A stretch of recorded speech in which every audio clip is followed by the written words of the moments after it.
মাত্র মাস দুয়েক আগেই ব্যাংকের চাকরি নিয়ে অনামিকা বদলি হয়ে এসেছে ছোট্ট মফস্বলটায়।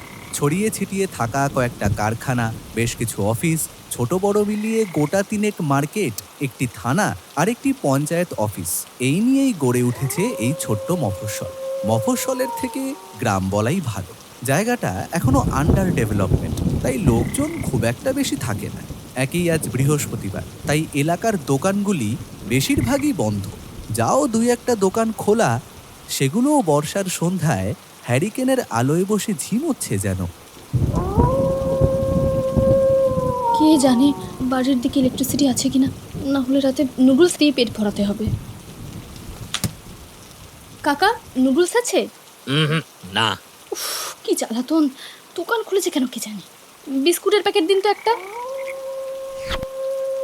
আচ্ছা কাকা, সারা বাজার জুড়ে আজ লোডশেডিং? এমন তো খুব একটা হয় না।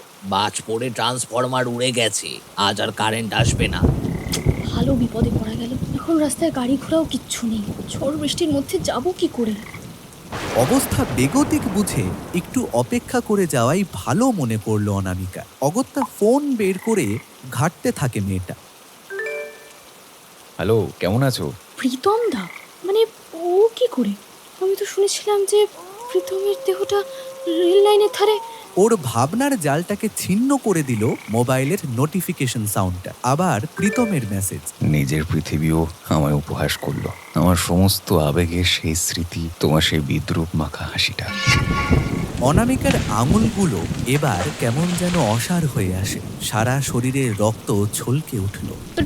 প্রীতম ও বেঁচে আছে? না না, ওর মেসেজ কি করে আসবে? অনামিকার এই 24 বছরের জীবনে প্রীতম ছিল এক গভীর রহস্য মাখা অধ্যায়। ওর মনে পড়ে রবীন্দ্র সরোবরের ধারে সেই বিকেলটা। পশ্চিম দিগন্তে ডুবছিল রক্তিম সূর্য। সেদিন প্রীতমের সরল প্রপোজালে অনামিকার ঠোঁটে ফুটেছিল একরাশ ব্যঙ্গমাখা হাসি। ছেলেটার নিখাদ ভালোবাসা শীতের কম্বলের মতো নিরাপদ হলেও প্রেমিক হিসেবে সাদামাটা প্রীতমকে সে কখনো চায়নি, আবার তাকে হারাতেও চায়নি অনামিকা। না প্রীতম দা, তা হয় না। আমি তোমাকে দাদার চোখে দেখে এসেছি। কিন্তু কিন্তু আমি যে তোমাকে... না, তুমি যা বলছো আমার পক্ষে সম্ভব নয়। সরি, আমাকে তুমি ভুলে যেও। আমি চললাম।